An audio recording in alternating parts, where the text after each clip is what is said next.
একটা অমুসলিম ছেলের বিশ্বাস হলো, ভালো করে শুনে নিন আজকে, everything is god, everything is god, প্রত্যেক বস্তু হলো খোদা।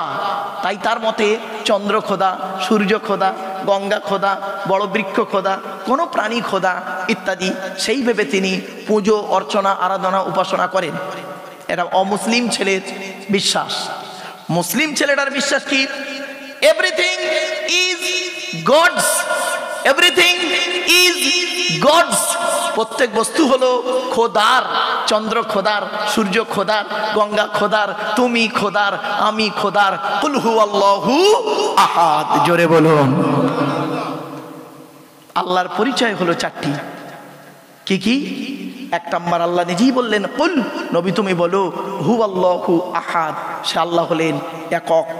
আল্লাহ ওয়াহিদ নন, মনে রাখবেন। ওয়াহিদুন মানে এক, আর আহাদুন মানে এক, বিটুইন ফার ডিফারেন্স। ওয়াহিদুন মানে এক যার দুই আছে বা থাকতে পারে, আহাদুন মানে এক যার দুই হয়ই না। তাই আল্লাহর পরিচয় যখন আরবের মানুষেরা মুহাম্মদ সাল্লাল্লাহু আলাইহি ওয়াসাল্লামের কাছে জানতে চেয়েছিল, মুহাম্মদ সাল্লাল্লাহু আলাইহি ওয়াসাল্লাম তখন চুপ করেছিলেন। সৃষ্টিকর্তা আল্লাহ পাক জিবরাইলের মাধ্যমে এই সূরাটি অবতীর্ণ করে আল্লাহর পরিচয় দিয়েছিলেন। কি? কুল, নবী তুমি বলো, হু আল্লাহু আহাদ, সে আল্লাহ হলেন একক। দুই নাম্বার আল্লাহুস সামাদ, আল্লাহ হলেন অমুখপেক্ষী, আল্লাহ কারোর মুখপেক্ষী নন, সারা পৃথিবী তার মুখপেক্ষী। তিন নাম্বার লাম ইয়ালিদ ওয়া লাম ইউলাদ, আল্লাহ কাউকে জন্ম দেয়নি, আল্লাহ কেউ জন্ম দেয়নি। চার number, it is very very important, ওয়া লাম ইয়াকুল লাহু কুফুয়ান আহাদ, আল্লাহর সমকক্ষ কেউই নেই। কি বললাম বাবা? একটু দয়া করে রিপিট করবেন। আল্লাহর সমকক্ষ, হ্যাঁ, কেউ নয়, কেউই নেই। ভাষাটা একটু ফলো করুন, মারাত্মক একটা ভুল বেরোবে এখান থেকে। দেখুন, জাস্ট ফর এক্সাম্পল, একটা ছেলে একটা মেয়েকে বলল আমি তোমাকে ভালোবাসি, আর একটা ছেলে আর একটা মেয়েকে বলল আমি তোমাকেই ভালোবাসি, দুটো বাক্য এক। তা ঠিক এইরকম আল্লাহর সমকক্ষ কেউই নেই, কেউ নয় বলবেন না, এটা মাথায় রাখবেন। তো আল্লাহর পরিচয় হলো এই চারটি। এই আল্লাহর চারটে পরিচয় দিতে গিয়ে আপনাদেরকে আমি বেশ অনেকটা সময় নিয়ে নিলাম, প্রায় পৌনে 1 ঘন্টা, তাই না? অসুবিধা হচ্ছে আপনাদের? আচ্ছা, আজকে আপনাদের জিজ্ঞাসা করি, আপনাদের কি কোনো টাইম টেবিল সিলেক্ট করা আছে, নাকি আমি যতক্ষণ আলোচনা করব ততক্ষণ? হ্যাঁ, কারণ কি জানেন, আমি জীবনে আমার এই 1994 সাল থেকে আমি লেকচার দিচ্ছি, ভারতবর্ষ, নেপাল, বাংলাদেশ। আমি 1994 সাল থেকে 2024, বিগত 30 বছর আমি জীবনে কোনো দিন দুটো কাজ করিনি। এক নাম্বার হলো বেওয়াজুতে কোনো দিন ওয়াজ করিনি, আমি কোনো দিন আল্লাহ আমাকে বেওয়াজুতে ওয়াজ করাইনি। আর 2 নাম্বার হলো আমি টাইম টেবিল ধরে ওয়াজ করিনি। কেন জানেন? এটা আমার মায়ের আদেশ ছিল। আমার মা খুব আল্লাহওয়ালা মেয়ে ছিলেন। আল্লাহর নবী আবু বকর, ওমর, উসমান, আয়েশা, খাদিজা, ফাতেমা সঙ্গে বহুবার স্বপ্নে দিদার হয়েছে আমার বাপেরা। তো আমার মা আমাকে বলেছিলেন, বাবা তুমি আমার একটি মাত্র সন্তান, আমার সঙ্গে প্রতিজ্ঞা করতে হবে তোমার। কি? যে যখন তুমি লেকচার দিতে উঠবে, আল্লাহর কোরআনের বাণী যখন বলবে, তো আল্লাহর কোরআন আর নবীর হাদিস এই দুটো নিয়েই তোমাকে লেকচার দিতে হবে। তার মধ্যে দুটো জিনিস কি? এক নাম্বার, তুমি বেওয়াজুতে কোনো দিন ওয়াজ করতে পারবে না। তা আমি আমার মরণ পর্যন্ত যেন বেওয়াজুতে ওয়াজ না করতে পারি। আজ পর্যন্ত এই 30 বছর হয়ে গেল বাপ, আমি কোনো দিন বেওয়াজুতে ওয়াজ করি নাই। আর 2 নাম্বার হলো টাইম ধরে ওয়াজ করবে না। তা আমি বললাম, কেন মা? টাইমের তো অনেক মূল্য আছে। বলছে, ওটা আল্লাহর সঙ্গে নয়, ওটা বান্দার সঙ্গে। পৃথিবীর জীবনে, এই দৈনন্দিন জীবনে আমাদের টাইমের মূল্য খুব বেশি, টাইমের এদিক ওদিক হলে অসুবিধা আছে, কিন্তু আল্লাহর সঙ্গে কোনো দিন টাইম সিলেক্ট করতে যেও না, তাহলে কিন্তু আল্লাহ তোমার প্রতি নারাজ হয়ে যাবে। বললাম, কেন? বলছে, ধরো জোহরের নামাজ পড়তে গেলে তেওয়ালে মুফাসসাল, জোহর আর ফজরের নামাজে অনেক বড় বড় কেরাত পড়তে হয়। তেওয়ালে মুফাসসাল অনেক বড় বড় কেরাত পড়তে হয়। সুন্নত তরিকায় যদি মুহাম্মদ সাল্লাল্লাহু আলাইহি ওয়াসাল্লামের সুন্নত তরিকায় যদি জোহরের নামাজ 4 রাকাত পড়েন, কমসে কম 4 রাকাত নামাজে আপনার কমসে কম আপনার 20 মিনিট সময় লাগবে। 20 মিনিট সময় লাগবে 4 রাকাত নামাজ পড়তে। যেহেতু তেওয়ালে মুফাসসাল শুরু হয় কোথায় জানেন? কোরআনের সূরা হুজরাত থেকে নিয়ে সূরা বুরুজ পর্যন্ত বড় বড় সূরা। পাগল হয়ে যাবে। বলছে, তোমাকে যদি বলে জোহরের নামাজ তুমি 5 মিনিটে পড়ো, পারবে? তেওয়ালে মুফাসসাল হিসাবে সূরা ওয়াকিয়া, সূরা রহমান যদি 2 রাকাতে পড়ো, ওখানেই তো হয়ে যাবে তোমার 20 মিনিট। ঠিক না বেঠিক? অতএব আল্লাহর সঙ্গে তুমি এই টাইম নির্ধারিত করে আলোচনা করো না। বললাম, এটা যেন কেমন কেমন লাগছে। বুঝে কেমন লাগছে তো শুনে নাও। আর একটা কথা বলি, ধরো তোমাকে কমিটি সময় দিল 10টায় তুলেছে, 12টায় নামতে হবে, 2 ঘন্টা টাইম দিয়েছে, তুমি 2 ঘন্টা কোরআন হাদিস অত্যাধিক তুমি বলেছো, একটা লোক হেদায়েতই হয়নি, একটা লোক হেদায়েত হয়নি, মজা পেয়েছে, আনন্দ পেয়েছে, তোমার ওয়াজটা ফুচকার মতো হয়েছে। ফুচকা বোঝেন, খান, পয়সা দিলেন, সব শেষ, তোমার ওয়াজটা 2 ঘন্টা ফুচকার মতো হয়ে গেল। কিন্তু আধা ঘন্টা 30 মিনিট তুমি এক্সট্রা বলেছো, এমন ওই 30 মিনিটের ভিতরে এমন একটা কথা তোমার মুখ থেকে আল্লাহ বের করিয়ে নিয়েছেন, ওই কথাটাই 30 জন লোক আমল করতে শুরু করে দিয়েছে, ওইটার ওসিলায় তুমি কিয়ামতের মাঠে নাজাত পাবে। জোরে বলুন সুবহানাল্লাহ। তো এই জন্য বাবা চিন্তা নেই। হয়তো অনেকে মনে মনে ভাবছেন এ মৌলী সাহেব ধরেছে মানে কি আর ছাড়বে না, না বাবা চিন্তা নেই, একটা নির্ধারিত টাইম তো আছেই। এবার 10 মিনিট আগে আর পরে, 10 মিনিট আগে আর 10 মিনিট পরে, এই হলো ম্যাটার। এটা নিয়ে কোনো টেনশন নেবেন না। এজন্য আমি কোনোদিন বাবা এইভাবে আলোচনা করতে গেলে আমাকে একটু খোলা সময় দিন, তবে বুঝতে পারবেন আলোচনাটা। চলুন এবার আসছি আজকের আল্লাহর পরিচয় আপনাদেরকে অতি সংক্ষিপ্তভাবে আপনাদেরকে জাস্ট বিভিন্ন অ্যাঙ্গেল থেকে একটু দিয়ে গেলাম। এবারে নবীর পরিচয়টা দেব। আগে এবার বলে নিই, আল্লাহ পাক পৃথিবীতে নবী পাঠিয়েছেন মোট 1,24,000। কত কত কত? এগুলো মনে রাখুন, খুব জরুরি জিনিস, প্রাইমারি লেভেলের জিনিস। এগুলো না জানলে আপনি একজন অমুসলিম ভাইয়ের সঙ্গে কথা বলতেই পারবেন না।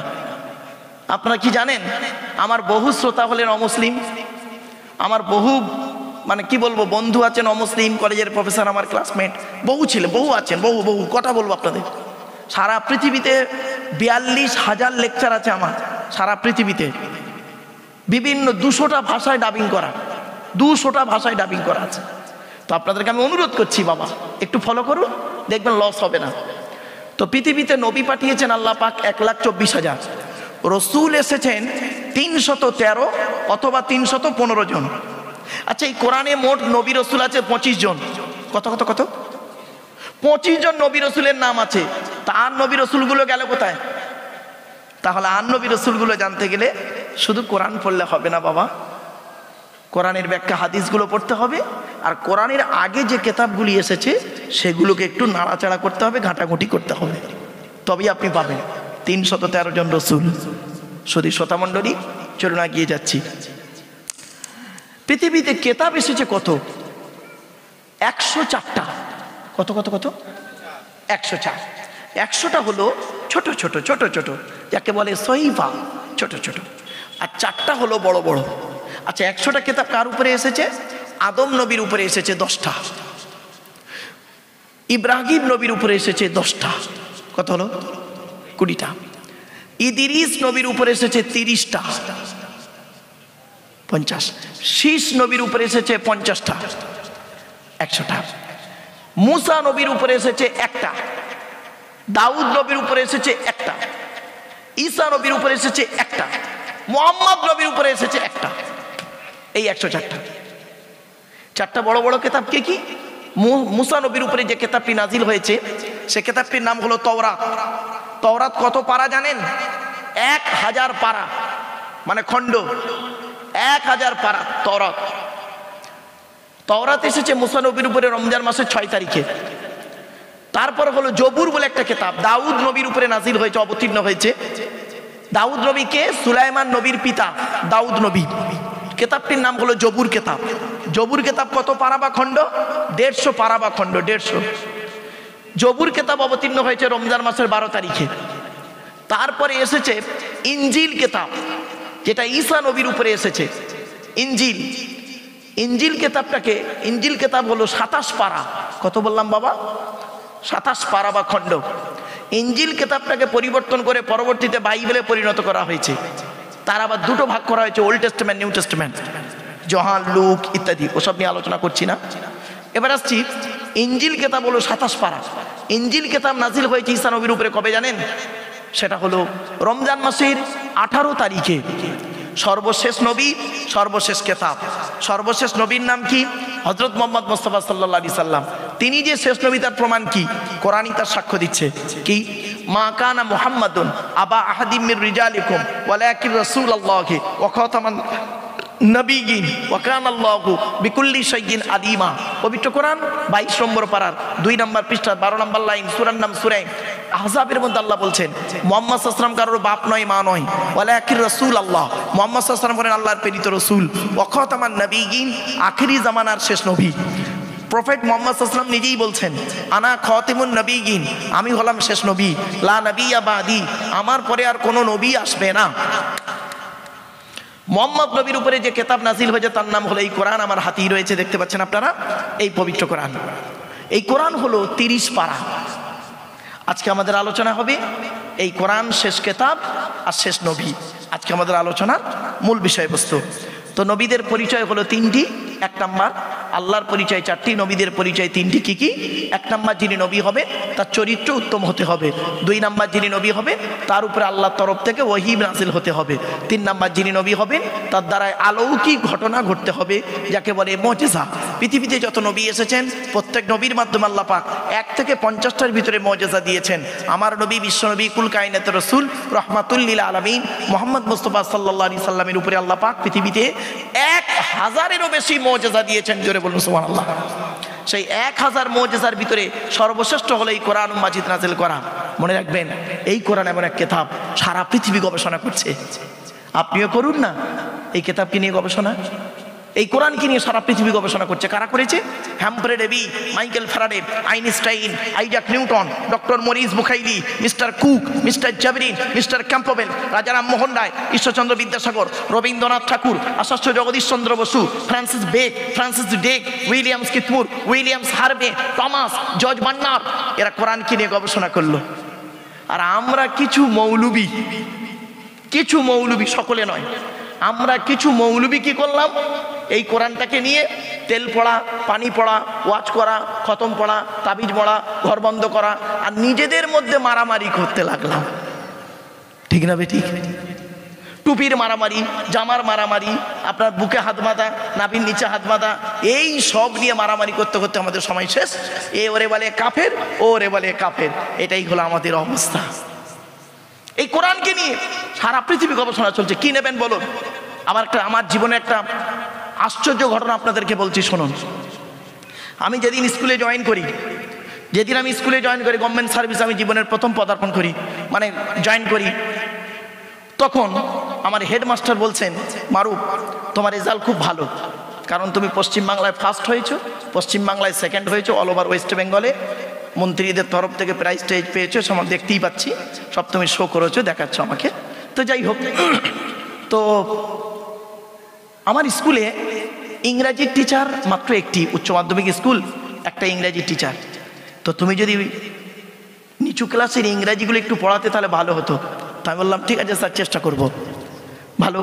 আবার বলছে যে আমার স্কুলে ভূগোলের টিচার নেই, উনি রিটায়ার্ড হয়ে গেছেন, এখনও কোনো টিচার সরকার দেয়নি। তো তুমি যদি 9-10-এর ভূগোলটা পড়াতে ভালো হতো। বললাম ঠিক আছে স্যার, চেষ্টা করব। বলছে তুমি কম্পিউটারে ডিপ্লোমা করেছো? বললাম হ্যাঁ স্যার, সিটা ডিটা দুটোই করেছি। তা বলছে স্কুলের কম্পিউটারগুলো পড়ে আছে, কোনো টিচার আগ্রহ নিয়ে পড়ায় না, শেখাতে চায় না। তো তুমি নতুন টিচার, তোমার আগ্রহটা একটু বেশি আছে, যদি তুমি কম্পিউটারগুলো স্টুডেন্টদেরকে একটু শেখাতে তাহলে ভালো হতো। বললাম ঠিক আছে স্যার, আমি চেষ্টা করব। আমার কিন্তু অরিজিনাল অ্যাকচুয়াল সাবজেক্ট কি জানেন? Arabic language. আমার সাবজেক্ট অ্যারাবিক ল্যাঙ্গুয়েজ। এবং ঠিক আছে স্যার, চেষ্টা করব। তো আমি ভূগোল পড়াচ্ছি। ভূগোলের একজন টিচার এলেন, আমরা পার্ট টাইম টিচার কিছু নিলাম। তো ভূগোলের একজন টিচার এলেন, MA BEd। তিনি আমাকে বলছেন, স্যার আমি আপনার খুব অন্ধ ভক্ত, আমি আপনার লেকচার খুব শুনি। তো বললাম থ্যাংক ইউ। তা বলছে স্যার আপনি আসামের কালাইগাঁও কলেজের মাঠে, আসামের স্টেট, আসাম রাজ্যের কালাইগাঁও কলেজের মাঠে আপনি একটা লেকচার দিতে গিয়ে সেখানে বলেছেন পৃথিবীর সমস্ত জিনিসের বর্ণনা কোরআনের মধ্যে রয়েছে, ডাইরেক্ট ইনডাইরেক্ট। এটা আপনি কি করে প্রমাণ করলেন? বললাম কেন, হ্যাভ ইউ এনি প্রবলেম? বলছে স্যার মারাত্মক প্রবলেম। বললাম কি বলুন? বলছে স্যার 1500 বছর আগে কোরআন এসেছে, কোরআন এসেছে 1500 বছর আগে, 1500 বছর আগে কোরআন এসেছে। আর প্লেনটা 1500 বছর আগে ছিল না, ওই প্লেনটা কোরআনে ঢুকবে কি করে? কিছু বুঝতে পারছেন আমার ওয়াজ? প্লেনটা ঢুকবে কোরআনে কি করে? তা আমি বললাম স্যার আমি তো ক্লাস 9-এর ক্লাস টিচার, ক্লাসটা করে আসি, টিফিন আওয়ারে কথা হবে। তো টিফিন আওয়ারে কথা হচ্ছে, অনেক স্যারেরা আছেন, বিভিন্ন সাবজেক্টের টিচাররা আছেন। তা আমি ওই স্যারকে প্রশ্ন করছি, স্যার আপনি কিসের টিচার? উনি বললেন আমি জিওগ্রাফি অনার্সের টিচার। তা বললাম what is the definition of geography, ভূগোলের সংজ্ঞাটি কী? তো উনি বললেন geography is the dynamic science, ভূগোল হলো প্রগতিশীল বিজ্ঞান। তখন আমি বলছি my theology is all kind of science. Theology means, শুনে নিন, থিও মানে খোদা, লজি মানে জ্ঞান, খোদার প্রদত্ত জ্ঞান। এই থিওলজি শব্দটা হলো গ্রিক ভাষা, ইংরাজির নিজস্ব ভাষা নেই, ও ভাষাটা এসেছে না গ্রিক ভাষা থেকে। গ্রিক ভাষায় এ কে বলে আলফা, বি কে বলে বিটা, সেজন্য এ থেকে জেড পর্যন্ত অ্যালফাবেট বলে। এ কারণে ইংরাজি নিজস্ব ভাষা নেই, ওটা গ্রিক ভাষা থেকে আনা হয়েছে। তো আমি বললাম মাই থিওলজি, থিও মানে খোদা, লজি মানে জ্ঞান, থিওলজি খোদার প্রদত্ত জ্ঞান, আমার কোরআন হাদিস। My theology is all kind of science, আমার কোরআন হাদিস হলো সারা বিশ্বের সায়েন্সের সায়েন্স। জোরে বলুন সুবহানাল্লাহ। তখন আমাকে বলছে স্যার বললে হবে না, প্রমাণ দিতে হবে, ঠিক না বে ঠিক? এবার আমি একটা একটা করে প্রমাণ দিচ্ছি, শুনুন। আমি বললাম স্যার আপনি ভূগোলে ছেলে মেয়েদের পড়িয়েছেন জোয়ার ভাটা? বলছে হ্যাঁ, ১৫০০ বছর আগে কোরআনে রয়েছে জোয়ার ভাটার কথা। সুবহানাল্লাহ বলা গেল না? আমি বললাম স্যার ভূগোলে আপনি ছেলে মেয়েদের পড়িয়েছেন কি? নিরক্ষরেখা, দ্রাঘিমারেখা, মূল মধ্যরেখা। ১৫০০ বছর আগে কোরআন ইঙ্গিত দিয়ে গেছে, জোরে বলুন। আমি বললাম স্যার ভূগোলে আপনি ছেলে মেয়েদের পড়িয়েছেন কি? দিন রাত্রির পরিবর্তন। বলছে হ্যাঁ। বলে ১৫০০ বছর আগে কোরআনে আল্লাহ পাক বলে দিয়েছেন ২৩ নম্বর পারার ১৭ নম্বর পৃষ্ঠা ১২ নম্বর লাইন, সূরার নাম সূরা জুমারের মধ্যে আল্লাহ বললেন ইউকাউবিরুল লাইলা আলান নাহার ওয়া ইউকাউবিরুন নাহার আলাল লাইল, আমি আল্লাহ দিন রাত্রি পরিবর্তন ঘটিয়ে রাখি। বললাম স্যার আপনি ভূগোলে ছেলে মেয়েদের পড়িয়েছেন পাহাড় পর্বত মালভূমি সমভূমি পড়িয়েছেন? বলছে হ্যাঁ স্যার। আমি বললাম ১৫০০ বছর আগে কোরআন জানিয়ে দিয়েছে ওয়ালি জিবাল আওতাদা। আমি বললাম স্যার আপনি ভূগোলে ছেলে মেয়েদের পড়িয়েছেন কি? আহ্নিক গতি, বার্ষিক গতি। বলছে হ্যাঁ, ১৫০০ বছর আগে কোরআন জানিয়ে দিয়েছে। আমি বললাম স্যার আপনি ভূগোলে ছেলে মেয়েদের পড়িয়েছেন কি? ভূগোলে ছেলে মেয়েদের পড়িয়েছেন ভূমিকম্প, ভূমিকম্প। আমি বললাম ১৫০০ বছর আগে কোরআন জানিয়ে দিয়েছে ইজা জুলজিলাতিল আরদু জিলজালাহা। আমি বললাম স্যার আপনি ভূগোলে ছেলে মেয়েদের পড়িয়েছেন বায়ুমণ্ডলের স্তর, স্ট্র্যাটোস্ফিয়ার, এক্সোস্ফিয়ার, আয়নোস্ফিয়ার আছে না বাবা? ১৫০০ বছর আগে কোরআন জানিয়ে দিয়েছে। শুনে নিন ২২ নম্বর পারার ১৮ নম্বর পৃষ্ঠার ১১ নম্বর লাইন, সূরার নাম সূরা ফাতিরের মধ্যে আল্লাহ বলছেন ইন্নাল্লাহা ইমসিকুস সামাওয়াতি ওয়াল আরদা আন তাযুলা ওয়ালা ইন যালাতা আমসাকুহুমা মিন আহাদিন মিন বাউদি ইন্নাহু কানা হালিমান গফুরা। আসমান আর জমিনের মাঝখানে একটা স্তর করে দিয়েছি, ওই স্তরের উপরে যারা থাকবে মহাশূন্যে ভেসে বেড়াবে, স্তরের নিচেই যারা থাকবে মাটি তাদের আকর্ষণ করে রাখবে। কোরআনের এই আয়াতকে নিয়ে কে গবেষণা করলো? কোনো মোল্লা মরি সাহেব গবেষণা করলো না। ১৬৬৫ খ্রিস্টাব্দে আপেল গাছের তলায় গালে হাত দিয়ে বসে বসে চিন্তা করতে করতে বের করলেন, মধ্যাকর্ষণ শক্তি আবিষ্কার করে ফেললেন second scientist in the world, sir Isaac Newton. মুসলমান পারিনি আমরা এই কোরআন নিয়ে মারামারি করবো না, ওইসব করবো, কাপের ফতোয়া দিতে দিতে আমাদের সময় শেষ। খবরদার নয়, আসুন কোরআনের দিকে ফিরে আসুন। আমি বললাম স্যার আপনি ছেলে মেয়েদের পড়িয়েছেন কি? চাঁদের নিজস্ব আলো নেই, সূর্যের আলোয় আলোকিত, তাই তো নাকি বাবা? বলুন না একটু আমার সাথে কথা বলুন একটু আপনারা। আচ্ছা আমি এই ধরনের আলোচনা করছি কেন জানেন? এই ধরনের আলোচনা কেন করছি? আমি তো ইচ্ছা করলে একটা ইতিহাসের ওয়াজ করতে পারতাম, দুটো নবীর জীবনী বললেই তো ২ ঘন্টা হয়ে যেত, দুটো অলির জীবনী বললেই তো ২ ঘন্টা হয়ে যেত, দুটো সাহাবীর জীবনী বললে 2 ঘন্টা হয়ে যেত। কেন বলছি জানেন? গ্রামটা হলো শিক্ষিত গ্রাম, শিক্ষিত মানুষের কাছে দুটো কথা বলতে এলে তাদের মতো করে না বললে তাহলে আমার বক্তব্যটাই বেকার হয়ে যাবে। এই জন্য অনুরোধ করে বলছি, আপনি যদি বলেন খালি সুবহানাল্লাহ বলাই আর দরুদ শরীফ পড়াই, একটা 4টে গজল বলবো, 4টে গজল বললেই 2 ঘন্টা কেটে যাবে, একটা গজলের ব্যাখ্যা করবো আর 2 ঘন্টা টেনে টেনে বলে দেবো, এতে কোনো লাভ হবে না বাপ।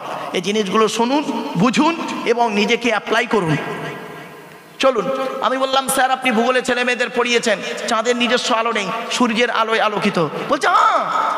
বললাম স্যার ওটা ভূগোলের কথা নয়, ১৫০০ বছর আগে কোরআনে আল্লাহ পাক বলে দিয়েছেন।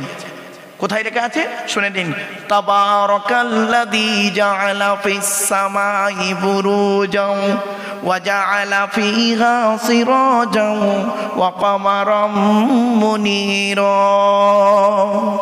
19 নম্বর পারা 4 নম্বর পৃষ্ঠা 6 নম্বর লাইন, সূরার নাম সূরা ফুরকানে আল্লাহ পাক বলে দিলেন, আমি আল্লাহ হলাম বরকতময়। কত সৃষ্টিকর্তা দেখেন বান্দা, কত বরকতময় আল্লাহ। একবার বান্দা চিন্তা করো, আমি সূর্যকে প্রদীপ করে পাঠিয়েছি আর চাঁদকে নূর বা মুনির করে পাঠিয়েছি। নূর বা মুনির শব্দের অর্থ হলো ধার করা আলো। 1500 বছর আগে কোরআন জানিয়ে দিয়েছে চাঁদের আলোটা নিজস্ব আলো নয়, সূর্যের ধার করা আলো। আমি বললাম, স্যার আপনি ভূগোলে ছেলে মেয়েদের পড়িয়েছেন, 1 চন্দ্র, 2 পক্ষ, 3 নিত্র, 4 বেদ, 5 পঞ্চবান, 6 ঋতু, 7 সমুদ্র, 8 অষ্টবসু, 9 মানে 9টা গ্রহ। এখন যারা আধুনিক ভূগোল পড়েছে ছেলে মেয়েরা, আর 9টা গ্রহ নেই, নতুন 2 গ্রহ তৈরি হয়েছে। একটার নাম ভলকান আর একটা 11টা গ্রহের কথা আপনারা এখন শুনেছেন। 1500 বছর আগে কোরআন জানিয়ে দিয়েছে 11টা গ্রহের কথা। দলিল, ইজ ক্বালা ইউসুফু লিআবিহি ইয়া আবাতি ইন্নী রাআইতু আহাদা আশারা কাওকাবাও ওয়াশ-শামসা ওয়াল কমারা রাআইতুহুম লি সাজিদিন। 12 নম্বর পারা 14 নম্বর পৃষ্ঠা 14 নম্বর লাইন, সূরার নাম সূরা ইউসুফের 4 নম্বর আয়াত। ইউসুফ বলে একজন নবী ছিল, নাম শুনেছেন। ইউসুফ নবীর বাপের নাম ছিল ইয়াকুব নবী, ইয়াকুব নবীর বাপের নাম ছিল ইসহাক নবী, ইসহাক নবীর বাপের নাম হলো হযরত ইব্রাহিম খলিলুল্লাহ। ইউসুফ নবী স্বপ্ন দেখছেন, নিজের পিতাকে সকালবেলা উঠে বলছেন, আব্বা জান 11টা নক্ষত্র আমার পায়ে সাজদা করছে। 1500 বছর আগে কোরআনে 11টা নক্ষত্রের কথা বলে দেওয়া হয়েছে। কোথায় নেবেন? এই সেই কোরআন। আরো আপনাদের তথ্য দিচ্ছি, বিজ্ঞান ভিত্তিক আজকের আলোচনা হচ্ছে কি, এখন আলোচনা যদি হরি কোরআন ভার্সেস মডার্ন সায়েন্সের আলোচনা। শুধু তাই নয়, আরো দেখেন এই সেই কোরআন। এই কোরআনের এমন একটা আয়াত কিনে সারা পৃথিবী গবেষণা শুরু করলো। আজকে ইংল্যান্ডের 2 রাইট ভাই প্লেন তৈরি করলো, 2 রাইট ভাই প্লেন তৈরি করলো ইংল্যান্ডের। অবাক হয়ে যাবেন কোরআনের কোন আয়াতকে নিয়ে। 1500 বছর আগে কোরআনে আল্লাহ পাক জানিয়ে দিয়েছে, আলাম ইয়ারাউ ইলা তায়রি মুসাখখারাতিন ফি জাওবিস সামা মা ইউমসিকুহুন্না ইল্লাল্লাহ ইন্না ফি যালিকা লায়াতান লিল মুমিনিন। 14 নম্বর পারা 14 নম্বর পৃষ্ঠা 14 নম্বর লাইন, সূরার নাম সূরা নাহলের মধ্যে আল্লাহ পাক বলে দিলেন, ওরে দুনিয়ার মানুষ তোরা কি একবার লক্ষ্য করিস না? পাখিগুলির দিকে লক্ষ্য করো, পাখিগুলি কিভাবে মহাশূন্যে ডানা মেলে উড়ে বেড়ায়। ওদের মাথায় এমন একটা প্রোগ্রামিং দিয়েছি যার মাধ্যমে আমি আল্লাহ করি কি, এক জায়গায় উড়িয়ে নিয়ে গিয়ে আবার গন্তব্যস্থলে পুনরায় ফিরিয়ে আনি। বান্দা ওই কোরআনকে নিয়ে পাখিকে নিয়ে চিন্তা করিস না কেন তোরা? ব্যাস, পাখিকে নিয়ে গবেষণা শুরু করতে করতে আজকের বাড়িতে যাবেন, একটা প্লেনের ছবি নেবেন আর পাখির ছবি নেবেন। পাখির মুখটা ছোঁচ, প্লেনের মুখটাও ছোঁচ, পাখির পেছনে একটা লেজ রয়েছে, প্লেনের পিছনেও লেজ রয়েছে। পাখি যখন আকাশে ওড়ে দেখবেন ডানাটা ঠিক এইভাবে কেরাচে করে ওড়ে, প্লেনের ডানাটা দেখবেন অ্যাজ এ সেম একদম ঠিক এইভাবে করা আছে। পাখি যখন আকাশে ওড়ে পা দুটো ঠিক এইভাবে তুলে নেয়, প্লেন যখন ফ্লাই হয় দেখবেন চাকাগুলো তুলে নেয়। আবার পাখি যখন মাটিতে নামে পা দুটো ফেলে দিয়ে ছুটতে শুরু করে, তো প্লেন ঠিক পাখির মতো সেম চাকা দুটো লাগিয়ে ছুটতে শুরু করে। 1500 বছর আগে কোরআন ইঙ্গিত দিয়ে গেল। আর মুসলমান তোমরা সেই কোরআনটাকে পড়ো না, সেই কোরআনটা বাড়িতে রেখেছে কি জানেন? বাড়ির সামসেটে রেখে দিয়েছে। বাড়ির সামসেটে ঘুঁটের মাচায় থেকে শুরু করে সামসেটে আর আলমারির ভেতরে ঢুকিয়ে রেখেছে। সে কোরআন একবারও ভালো করে পড়ে না, মূল্যায়নও করে না। আর বাড়ির ভিতরে গিয়ে দেখবেন অনেক বাড়ি আছে, দেখবেন সকলের নয়, অনেক বাড়িতে গিয়ে দেখবেন সামসেটগুলোতে কেতাব রাখার বদলে বড় বড় তরকারির হাঁড়ি আছে। মাল বগরাই দিয়ে বেরোবে, রাগ করবেন না, বাস্তবটাই বলছি। পবিত্র কোরআনের 13 নম্বর পারার 14 নম্বর পৃষ্ঠা, সূরার নাম সূরা ইব্রাহিম, আয়াত নম্বর 1, লাইন নম্বর 1। আল কোরআন কিতাবুন আনজালনাহু ইলাইকা লিতুখরিজান নাসা মিনাজ যুলুমাতি ইলান নূর। এর সহজ সরল বাংলা বাণীটা বলছে, আল্লাহ বলছেন, নবী তোমার উপর আমি এই কিতাব অবতীর্ণ করেছি, আর পৃথিবীর সমস্ত জিনিসের বর্ণনা এই কিতাবের ভিতরে ডাইরেক্ট ইনডাইরেক্ট দলিল সহ আমি আল্লাহ পাঠিয়ে দিয়েছি। জোরে বলুন সুবহানাল্লাহ। আর এই কিতাবের দ্বারাই যে সমস্ত মানুষরা অন্ধকারের মধ্যে পড়ে আছে, নোংরার মধ্যে পড়ে আছে, ওদেরকে টেনে টেনে বের করে আলোর দিকে নিয়ে এসো। সেজন্য আমরা বলি কোরআন মানুষকে দেয় আলো। একটু উচ্চ আওয়াজে বলা যাবে সুবহানাল্লাহ। কোরআন কোনো দিন টেরোরিস্ট বা সন্ত্রাসবাদের শিক্ষা কোরআন কোনো দিন দেয় না। কোরআন কিসের শিক্ষা দেয় তার উপরে আলোচনা হবে ইনশাআল্লাহ। 2 নম্বর, প্রত্যেক জিনিসের একটা ভদ্রতা আছে, শিষ্টাচার আছে, আদব আছে। এই মাজলিসের একটা ভদ্রতা থাকবেই, কোরআন জানিয়ে দিচ্ছে। 28 নম্বর পারার 2 নম্বর পৃষ্ঠা একেবারে 13 নম্বর লাইন, সূরার নাম সূরা মুজাদালা, আয়াত নম্বর 11 আল কোরআন। ইয়া আইয়ুহাল্লাযীনা আমানু ইযা ক্বিলা লাকুম তাফাসসাহু ফিল মাজালিসি ফাফসাহু ইয়াফসাহিল্লাহু লাকুম ওয়া ইযা ক্বিলা আনশুযু ফানশুযু ইয়ারফাইল্লাহু লাকুম। বিল মফহুমিয়া তরজমাটা করছি, বিল লফজ তরজমা না করে। কি, হে ঈমানদার বান্দাগণ, মজলিসের ভিতরে যখন ফাঁকা জায়গায় তোমাকে পূরণ করতে বলা হবে তখন তুমি ফাঁকা জায়গাটা পূরণ করে দেবে। ফাঁকা জায়গায় ফাঁকা রাখলে প্রবলেমটা কি? শয়তান ওখানে বসবে, কানে কানে কুমন্ত্রণা দেবে। শয়তান কি চায় ওটা কোরআন জানিয়ে দিচ্ছে। 7 নম্বর পারার 2 নম্বর পৃষ্ঠা 3 নম্বর লাইন, সূরার নাম সূরা মাইদা, আয়াত নম্বর 91 আল কোরআন। ইন্নামা ইউরিদুশ শাইতানু আন ইউকিয়া বাইনাকুমুল আদাওয়াতা ওয়াল বাগদাআ ফিল খামরি ওয়াল মাইসিরি ওয়া ইয়াসুদ্দাকুম আন যিকরিল্লাহ ওয়া আনিস সালাত। আল্লাহ রাব্বুল আলামিন বলেন, শয়তান কি চায় জানো? মদ আর জুয়ার মাধ্যমে শয়তান তোমাদের মাঝে মারামারি লাগিয়ে দিতে চায়। আর কি চায়? ওয়া ইয়াসুদ্দাকুম আন যিকরিল্লাহ, আল্লাহর ইবাদত থেকে শয়তান তোমাকে বাধা সৃষ্টি করতে চায়। তাই কোরআনের উদ্ধৃতি দিয়ে আলোচনার প্রারম্ভে আপনাদেরকে আমি একটু আহ্বান করছি। পবিত্র কোরআন 2 নম্বর পারার 11 নম্বর পৃষ্ঠা 9 নম্বর লাইন, সূরার নাম সূরা বাকারা, আয়াত নম্বর 208 আল কোরআন। ইয়া আইয়ুহাল্লাযীনা আমানু উদখুলু ফিস সিলমি কাফা, হে ঈমানদার বান্দাগণ, পরিপূর্ণভাবে ইসলামের মধ্যে প্রবেশ করো। ওয়ালা তাত্তাবিউ খুতুওয়াতিশ শায়তান, শয়তানের পথকে অনুসরণ করিও না। ইন্নাহু লাকুম আদুউম মুবিন, শয়তান হলো তোমাদের প্রকাশ্য দুশমন। So I request for you, so no mind excuse me. আলোচনার প্রারম্ভে আপনাদেরকে আমি একটু আহ্বান করলাম। এবারে আসছি আলোচনার মূল বিষয়বস্তুতে ঢুকছি। তার আগেই একটা কথা আপনাদের বলে নিই, বাবা, আমি তেমন কোনো বড় আলেম নই, তেমন কোনো বড় জ্ঞানী মানুষ আমি নই, তেমন কোনো শিক্ষিত মানুষ আমি নই। আমি মনে করি আমার জ্ঞানটা হলো সীমিত কিছু বই পুস্তক অক্ষর সিলেবাসের জ্ঞান, আর আপনাদের জ্ঞানগুলো হলো বিভিন্ন রকম কোয়ালিটি কোয়ান্টিটি বক্তার বক্তব্য শোনা জ্ঞান। তো আমি মনে করি আপনাদের জ্ঞানগুলো হলো প্রশান্ত মহাসাগরের মতো জ্ঞান, আর প্রশান্ত মহাসাগরের উপরে ছোট্ট একটা কলসির মতো আমার জ্ঞান। আমি আপনাদের জ্ঞান দিতে এসেছি, এটা যেন কোনো দিন ভাববেন না আমি আপনাদের জ্ঞান দেওয়ার ক্ষমতা রাখি নাই। পেশাগত দিক থেকে বর্তমান আমি একজন উচ্চ মাধ্যমিক হাই মাদ্রাসার শিক্ষক, কলেজ এবং ইউনিভার্সিটির ছেলে মেয়েও পড়াই। কাজে কাজে আমাকে একজন ছাত্র বলতে পারেন। আমি সকল 5টা ধর্মগ্রন্থের একজন ছাত্র। তো সকল ধর্মের ছাত্র হিসাবে আজ আপনাদের কাছে এসেছে একটু কোঅপারেট করতে। জ্ঞানী গুণী বুদ্ধিজীবী মানুষ, একটু মানিয়ে নিলেই খুশি হব। চলুন এগিয়ে যাচ্ছি। আমি এখনও একজন ছাত্র। চলুন আজকের আলোচনার বিষয়বস্তুটা বলে দিই। আলোচনার বিষয় হবে আজকের কোরআনের একটি সূরার সংক্ষিপ্ত তাফসীর, সংক্ষিপ্ত আলোচনা। আপনারা কি শুনতে রাজি আছেন? ইনশাল্লাহ, ইনশাল্লাহ, ঠিক আছে। তো আমার সঙ্গে আমার বক্তব্য শুনতে গেলে 2টো জিনিস লাগবে। আমি আপনাদের কাছে 2টো জিনিসের ভিক্ষা চাইব, 2টো জিনিসের ভিক্ষা চাইব। কি? 1 নাম্বার হলো একটু দয়া করে আমার পেছনে একটু সময় দেবেন, আর 2 নাম্বার হলো ধৈর্য ধরে বসবেন। সময় আর সবর, এই 2টো জিনিস যদি আমার সঙ্গে দেন তাহলে আশা করি আপনাদের বসাটা লস হবে না। এটা আমার কনসেপ্ট। চলুন এগিয়ে যাই। আজকে আমাদের আলোচনার বিষয় হবে কোরআনের একটি সূরার সংক্ষিপ্ত আলোচনা।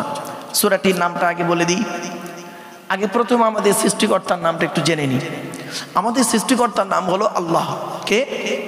আল্লাহ। চলুন, সৃষ্টিকর্তার পরিচয় হলো 4টি। কটি? 4টি। টোটাল কোরআনে আছে সৃষ্টিকর্তার পরিচয় হলো 4টি। কি কি? আল্লাহ নিজেই বলছেন কুল। কি বললাম বাবা? কুল নয়। কয় হর্ষউলা কুল, কয় বয় হর্ষউলা কুল। 2টো কুলের মধ্যে একটু পার্থক্য আছে। কওয়ালা ইয়াকুলু থেকে কুল মানে বলো, আকালা ইয়াকুলু থেকে কুল মানে গেলো বা খাও। এরকম অনেক পার্থক্য আছে শব্দ। 2-4টে বললেই ক্লিয়ার হয়ে যাবে, দেখবেন। এই দেখেন, আপনারা ইন্না আতাইনা সূরা পড়েন নামাজের মধ্যে, ইন্না আতাইনা কাল কাউসার ফাসাল্লি লিরাব্বিকা ওয়ানহার। এই গলার ভেতর থেকে এটা উচ্চারণ করবেন, ওয়ানহার। এর মানে হচ্ছে নবী তুমি তোমার রবের জন্য নামাজ পড়ো, ওয়ানহার, এবং কুরবানি করো। আর আমরা উচ্চারণ করতে গিয়ে কি বলি? ফাসাল্লি লিরাব্বিকা ওয়ানহার। এর মানে শুনবেন, নবী তুমি তোমার রবের জন্য নামাজ পড়ো, ঝোড়া কোদাল নিয়ে খাল কাটো। কোথাকার মানে কোথায় গেল? উচ্চারণে পার্থক্য, মানেও পার্থক্য। আরেকটি বলছি, আমরা নামাজ পড়তে গিয়ে নামাজের শুরুতেই সূরা ফাতিহা পড়ি, আলহামদুলিল্লাহ রব্বিল আলামিন।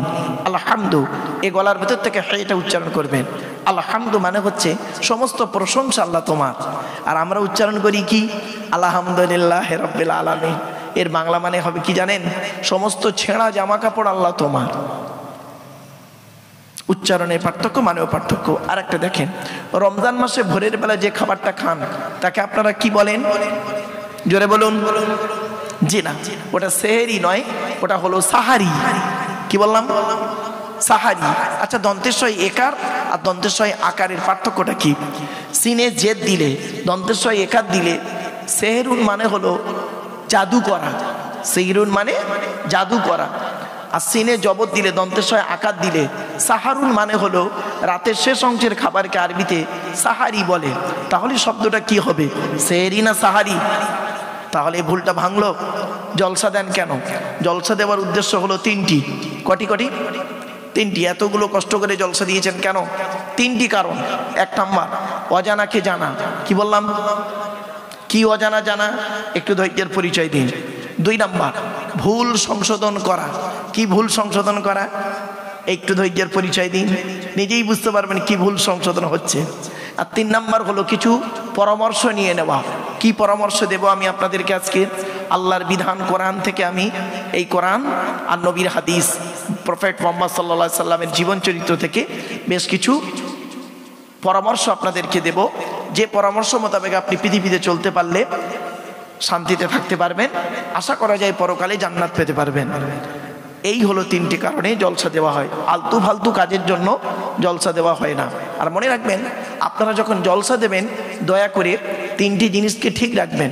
এক নাম্বার বক্তা, দু নাম্বার কমিটি, তিন নাম্বার শ্রোতা।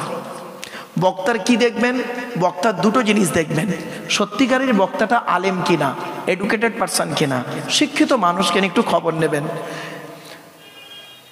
কেন বললাম? এর পেছনে অনেক রহস্য আছে, আমি আর ডিসকাস করলাম না আপনাদের কাছে, কারণ অনেক রকম অনেকের চিন্তা ভাবনা থাকবে, তো এই জন্য অনুরোধ করছি বক্তাটা সত্যিকারের আলেম কিনা একটু খবর নেবেন। শুধু আলেম হলে হবে না, শুধু আলেম হলে হবে না, তার আমল আছে কিনা খবর নেবেন। বক্তাটা 5 ওয়াক্ত নামাজ পড়ে কিনা, বক্তাটা রমজান মাসে রোজা রাখে কিনা, বক্তাটা ওর পিতামাতার ভাত দেয় কিনা, বক্তাটা ওর স্ত্রীর সঙ্গে ভালো আচরণ করে কিনা, বক্তাটা ওর ছেলে মেয়ের দায়িত্ব ঠিকমতো পালন করেছেন কিনা, বক্তাটার ক্যারেক্টারটা ঠিক আছে কিনা। কথাটা শুনতে হয়তো সাময়িক খারাপ লাগছে, কিন্তু এটা খুব জরুরি কথা, খুব গুরুত্বপূর্ণ কথা। আচ্ছা বাবা, এটা কোন থানা ভাই? রাজারহাট থানা। আপনাদের এই রাজারহাট থানার মধ্যে প্যান্ডেলওয়ালা কি একটাই ছিল? একাধিক প্যান্ডেলওয়ালা? তো একাধিক প্যান্ডেলওয়ালার ভিতর থেকে একজনকে নির্বাচন করলেন। মাইকওয়ালা কি একটাই ছিল? একাধিক মাইকওয়ালার ভিতর থেকে একজনকে নির্বাচন করলেন। আপনারা তাবারুক করেছেন তো নাকি? হ্যাঁ, আচ্ছা, তাবারুকের যে বাবুর্চি, কুকা, তো সে কি একটাই ছিল? একাধিক বাবুর্চির ভিতর থেকে একটাকে নির্বাচন করেছেন। তাহলে আপনি প্যান্ডেল নির্বাচন করলেন একাধিকের ভিতরে একটা, মাইকোলাকে নির্বাচন করলেন একাধিকের ভিতর থেকে একটা, আবার আপনি বাবুর্চিকে নির্বাচন করলেন একাধিকের ভিতর থেকে একটা, আর আপনি বক্তাকে নির্বাচন করবেন না কেন? এটাই হচ্ছে আপনাদের সব থেকে বড় ভুল। এটা আমি বলছি শ্রোতাদেরকে, জ্ঞানীগুণী বুদ্ধিজীবী মানুষ, অনুরোধ করে কথাগুলো বলছি। হয়তো কথাগুলো শুনতে কেমন লাগছে, বাবা আমি ভারতবর্ষ, নেপাল এবং বাংলাদেশ 3টে দেশে ভ্রমণ করে এবং বক্তব্য রাখা মানুষ, বিভিন্ন ভাষায় বক্তব্য রাখতে হয়। তাই আপনাদেরকে আমি একটু অনুরোধ করছি, দয়া করে দুটো জিনিস দেখবেন। এক নাম্বার বক্তার কি দেখবেন? বক্তারা সত্যিকারের আলেম কিনা। 2 নাম্বার বক্তাটি আমল আছে কিনা, আমল আছে কিনা। ব্যাকগ্রাউন্ডগুলো আর বললাম না, নেগেটিভ দিকগুলো বললাম না, জাস্ট পজিটিভ দিকগুলো একটু বলে যাচ্ছি। এবার আসছি কমিটি। জলসা কমিটি হতে গেলে বাবা 3টে গুণ লাগবে, আর মসজিদ কমিটি হতে গেলে 5টা গুণ লাগবে। জলসা কমিটির 3টে গুণ কি কি? এক নাম্বার, যিনি জলসা কমিটি হবেন, আমারে ক্ষমা করবেন, ক্ষমা চেয়ে নিচ্ছে আগে থেকেই। জলসার কমিটি হতে গেলে 3টে গুণ লাগবে। এক নাম্বার হলো তাকে সৎ হতে হবে। কি বললাম বাবা? সৎ হতে হবে। আচ্ছা, সৎ কোন লোকটাকে বলে? গালে দাড়ি রাখলে, মাথায় টুপি দিলে, বড় পাঞ্জাবি পরলে, লজ্জাস্থানের আগার চামড়া কাটলে, গরুর গোস্ত খেলে, আর ঈদ বকরা ঈদের নামাজ পড়লেই বুঝি সৎ? না। সৎ কাকে বলে? চলুন, প্রফেট মোহাম্মদ সাল্লাল্লাহু আলাইহি ওয়াসাল্লাম নিজেই বলছেন সৎকে। শুনে নিন, মোহাম্মদ সাল্লাল্লাহু আলাইহি ওয়াসাল্লাম একদিন তার সাহাবীদেরকে বলছেন, তোমরা আমাকে দুটো জিনিসের গ্যারান্টি দেবে, দুটো জিনিসের গ্যারান্টি দাও। পেছন থেকে একজন সাহাবী বলছেন, হে নবী, আমরা যদি আপনাকে দুটো জিনিসের গ্যারান্টি দিই, বিনিময়ে আমরা কিছু পাবো? বলছে অবশ্যই পাবে। কি পাবো? বলছে আমি তোমাদের জান্নাতের গ্যারান্টি দিয়ে দেবো। জোরে বলুন সুবহানাল্লাহ। তখন মুহাম্মদ সাল্লাল্লাহু আলাইহি ওয়াসাল্লাম বলছেন, শোনো, দুটো জিনিসের গ্যারান্টি দাও। এক নাম্বার হলো দুই ঠোঁটের মাঝখানে এই জিভের গ্যারান্টি দাও। কিরকম? হারাম খাবার খাওয়া থেকে জিভটাকে ঠিক করো, বাজে ভাষা বলা থেকে জিভটাকে ঠিক করো, পরনিন্দা পরচর্চা করা থেকে জিভটাকে ঠিক করো। আর দুই রানের বীজখানে লজ্জাস্থানের গ্যারান্টি দাও। দুই ঠোঁটের মাঝখানে, দুই রানের বীজখানে, এই দুটো জিনিসের গ্যারান্টি তোমরা আমাকে দাও, আমি মুহাম্মদ সাল্লাল্লাহু আলাইহি ওয়াসাল্লাম তোমাদের জান্নাতের গ্যারান্টি দিয়ে দেবো। যান, বাড়ি চলে যান, এবার যান। যদি কারোর যেতে মন চায় যেতে পারে, আমার ওয়াজ শেষ। বাড়িতে গিয়ে দেখবেন হয় ভদ্রলোকের নিচে খারাপ, নয় ভদ্রলোকের উপর খারাপ। যার দুটোই খারাপ ও জাহান্নামী। ও পীর সাহেব, মলি সাহেব, মুফতি সাহেব, বক্তা সাহেব, ইমাম সাহেব, হাজি সাহেব, যেই সাহেব হোক না কেন। এই জন্যই নবী মুহাম্মদ সাল্লাল্লাহু আলাইহি ওয়াসাল্লাম বলেছিলেন, the messenger of Allah, peace be upon him, said, the best are you those with good manner. নবী বলেন, তোমাদের মধ্যে উত্তম ব্যক্তি ওই লোকটা যার ক্যারেক্টার, চরিত্র ভালো, ওই লোকটাই হলো উত্তম ব্যক্তি। একজন উকিল, ব্যারিস্টার, মাস্টার, ডাক্তার, মোল্লা, মলি সাহেব, পীর সাহেব, দরবেশ সাহেব, আমির সাহেব, মুফতি সাহেবের যদি চরিত্র খারাপ হয়, আর একজন টরিওয়ালার বা টোটোওয়ালার চরিত্র যদি ভালো হয়, টোটোওয়ালাটাই হলো আল্লাহর কাছে প্রিয় ব্যক্তি। Many loss is something loss, health loss is nothing loss, but character loss is everything loss. মানুষের যদি টাকা চলে যায়, ইনকাম করলে টাকাটা আবার ফিরে আসবে। মানুষের শরীর চলে গেলে, ভালো মন্দ খেলে, শর্করা জাতীয় খাবার, ফ্যাট জাতীয় খাবার খেলে শরীরটাও ফিরে আসতে পারে। But character loss is everything loss. মানুষের যদি টাকা, এই চরিত্র চলে যায়, চরিত্র কিন্তু আর ফিরে আসবে না। তাই নবী মুহাম্মদ সাল্লাল্লাহু আলাইহি ওয়াসাল্লাম বলেছিলেন, সঠিক বলেছিলেন তিনি, দুই ঠোঁটের মাঝখানে, দুই রানের বীজখানে। প্রিয় শ্রোতা মণ্ডলী, কথাটা হয়তো শুনতে খারাপ লাগলো, কিন্তু অতি বাস্তব কথা বলছি। অনেকেই আছে দেখবেন চরিত্রটাই খারাপ। আপনি আগে মানুষ হয়ে চলুন, আগে আমরা পরে ধর্ম করব। আগে মানুষ হয়ে চলুন তো। একজন মানুষ হতে গেলে তার কি কি করণীয়, কি কি থাকা দরকার, হিউম্যানিটি কি কি থাকা দরকার তার, সেগুলো আমাদের মধ্যে আছে কি? নাকি আমরা ওই শিক্ষা দীক্ষা করেছি, মাস্টার, ডাক্তার, ইঞ্জিনিয়ার, প্রফেসর হয়ে গেছি, আর আমি আমার কাজটাই গোছাতে পারলাম, বাকিগুলো করলাম না। এই জন্য আমি বেশ কিছু কলেজ টলেজে লেকচার দিতে গিয়ে বলেছিলাম, শোনে নিন, হাওড়া জেলা বাগনান বলে একটা থানা আছে, নাম শুনেছেন আপনারা? বাগনান থানা। তো বাগনান কলেজে আমি গিয়েছিলাম, প্রায় কলেজেই যাই। তো কলেজের প্রিন্সিপাল সাহেব বসে আছেন, আর প্রফেসররাও বসে আছেন, স্টুডেন্টরা সব সামনে আছে। তা আমি ওদেরকে একটা ছোট্ট প্রশ্ন করেছিলাম যে, আচ্ছা, আমি বক্তব্যের শুরুতেই আজকের একটা প্রশ্ন করবো আমার স্নেহের ছাত্রছাত্রীদেরকে। কি প্রিন্সিপাল সাহেব বসে আছেন, আর প্রফেসররাও সব আছেন, তো আমি মেল ফিমেল সকলেই আছেন। তো আমি বললাম, একজন মুসলিম আর অমুসলিমের পার্থক্য কতটুকু? একজন মুসলিম আর অমুসলিমের পার্থক্য কতটুকু? তখন একটা স্টুডেন্ট দাঁড়িয়ে বললো, স্যার আমি বলবো। তা বললাম, বলো। বলছে, স্যার, মুসলিমটার গালে দাড়ি থাকবে, অমুসলিমটার সাধারণত গালে দাড়ি থাকবে না। আমি বললাম, এটা তোমার ভুল ধারণা, this idea is very wrong. কেন? তা আমি বললাম, আমার গালে কি দাড়ি দেখতে পাচ্ছ? এই গ্রেট পোটার রবীন্দ্রনাথ ঠাকুরের গালের দাড়িটা আমার দাড়ির থেকে অনেক বড় দাড়ি ছিল। ব্যারিস্টার উমেশচন্দ্র বন্দ্যোপাধ্যায়, সুরেন্দ্রনাথ বন্দ্যোপাধ্যায়, সক্রেটিসের গালে দাড়ি ছিল, রামকৃষ্ণ পরমহংসদেবের গালে দাড়ি ছিল, আসারাম বাবুর গালেও দাড়ি আছে, রামদেবের গালেও দাড়ি আছে, মুসলমান নয়। তখন আর একজন স্টুডেন্ট দাঁড়িয়ে বললো, স্যার আমি বলবো। বললাম, বলো। বলছে, স্যার, মুসলমানটার মাথায় টুপি থাকবে বা পাগড়ি থাকবে, অমুসলিমটার মাথায় টুপি বা পাগড়ি থাকবে না। আমি বললাম, এটাও তুমি ঠিক বললে না। বলছে, কেন স্যার? তা আমি বললাম, আমার মাথায় কি টুপি দেখতে পাচ্ছ? এ গ্রেট ন্যাশনাল হিরো, যিনি বলেছিলেন, give me blood, I shall give you freedom, Netaji Subhash Chandra Bose, যিনি বলেছিলেন, তোমরা আমাকে রক্ত দাও, আমি তোমাদের স্বাধীনতা দেব, তারও মাথায় টুপি ছিল। পণ্ডিত জওহরলাল নেহরুও মাথায় টুপি দিতেন, আন্না হাজারও মাথায় টুপি দিত, পাঞ্জাবিরাও পাগড়ি পরে, মুসলমান নয়। তখন একটা স্টুডেন্ট দেখি দাঁড়িয়ে বলছে, স্যার আমি একটা ভালো পয়েন্ট পেয়েছি, বলবো? সকলের সামনেই হচ্ছে এটা। তা বলছে, আমি বললাম, বলো। বলছে স্যার মুসলমানটা আর মুসলমানই হবে আর অমুসলমানটা আর মুসলমানই হবে না। বললাম এটাও তুমি ঠিক বললে না। বলছে কেন স্যার? মানে স্টুডেন্টরা তো সব বুঝতেই পারছেন, অশিক্ষিত কেউ নেই। তো আমি বললাম এটাও ঠিক হলো না। বলছে কেন? আমরা আগে চলো আমরা জেনে নিই এই সর্বপ্রথম কে এই পুরুষ লিঙ্গের চামড়া আগার চামড়াটা কেটেছিল, ইতিহাসটা জেনে নিন। পৃথিবীর সর্বপ্রথম যিনি পুরুষ লিঙ্গের আগার চামড়া কেটেছিলেন, যাকে আপনারা মুসলমানি বা খাতনা বলেন, কি হুজুর কি বলেন আপনারা? খাতনা, মুসলমানি যাই হোক, মুসলমানি বা খাতনা যেটাই বলেন আপনারা। তো পুরুষ লিঙ্গের আগার চামড়া সর্বপ্রথম কে কেটেছিল শুনে নিন। 82 বছর বয়সে জঙ্গলে কুড়ুল দিয়ে নিজে নিজে আল্লাহর হুকুমে হযরতে ইব্রাহিম খলিলুল্লাহ অর্থাৎ ইব্রাহিম নবী সর্বপ্রথম তিনি এই খাতনাটি করেছিলেন। এর মেডিকেল ডিপার্টমেন্টে, সায়েন্স ডিপার্টমেন্টে অনেক কথা আছে, ডাক্তারি ডিপার্টমেন্টের কথা আমি সেটাও বলবো, শোনেন। তো আমি বললাম যে সারা পৃথিবীতে 100-এ 10% হিন্দু, যাদেরকে আমরা হিন্দু বলি, অরিজিনাল তারা হিন্দু নয়, সনাতন ধর্মের মানুষ। হিন্দু নামটা ভৌগোলিক নাম, এটা মাথায় রাখবেন। তো এবারে বললাম সারা পৃথিবীতে 10% অমুসলিম সনাতন ধর্মের মানুষ বিভিন্ন কারণে পুরুষ লিঙ্গের আগার চামড়া কেটে বাদ দেয়। সারা পৃথিবীতে 40% ইহুদি বিভিন্ন কারণে পুরুষ লিঙ্গের আগার চামড়া কেটে বাদ দেয়। সারা পৃথিবীতে 50% খ্রিস্টান বিভিন্ন কারণে পুরুষ লিঙ্গের আগার চামড়া কেটে বাদ দেয়।